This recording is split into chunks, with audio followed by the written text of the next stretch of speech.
If the student hasn't learned, the teacher hasn't taught. If the student hasn't learned, the teacher hasn't taught. In our offices, sometimes we say that we have taught that guy many times, but he hasn't understood it. Or sometimes we say that person doesn't have that capability or capacity to learn, or he doesn't have that enthusiasm to learn. But if you really look at your teaching, actually it is the teacher's fault why the student hasn't learned. That is the core principle, core statement that we are working when we are doing the job instruction training. And I want you to look at these research findings, which are very important. So they say in research that if you get somebody to read something, only the 10% of the content will be absorbed by that particular person. And if you say something and if they only hear what you're saying, they will only absorb 20% of what you teach. And if you demonstrate something and if they see it, they will be able to absorb 30% of what you're saying or demonstrate. And if you say things and if you demonstrate things and if they can hear and see what you are doing, and about 50% of the content will be all absorbed. And if the students can say what they learned, then it is said that 70% of the knowledge has been absorbed by a particular student. And this is the most important part. The 90% of the things that you want to teach will be absorbed by these people if they can tell what they learned while they are doing it.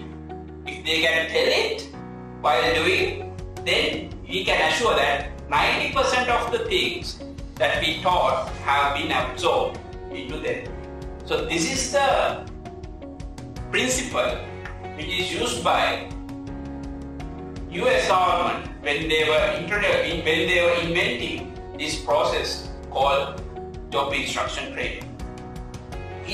Back in 1940s, when there was the Second World War, US government faced a big problem where they didn't have enough people to run their weapon factories because most of the men have gone to the battlefield.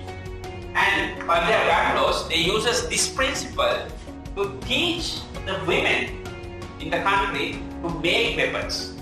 And they made sure that these women, they call this program TWI, Training Within Industry, which was a very famous program in US in 1940s. And they made sure that the women in the country were able to grab the knowledge with a very short period of time and were able to produce weapons at the same quality and the same speed as the men did at that time. So that was the birth of job instruction training. Then what happened was, there are many companies who have employed this methodology, and a survey done in 600 companies has revealed that all the companies who has employed this methodology were able to reduce the training time by 25%. And all the companies were able to reduce the employee grievances by 25%. Along 25%. And 86% of these companies were able to improve the productivity by 25%. And many companies, 50% of these companies were able to reduce the scrap rate or the quality defect rate. So those are the improvements that were made by this fascinating concept.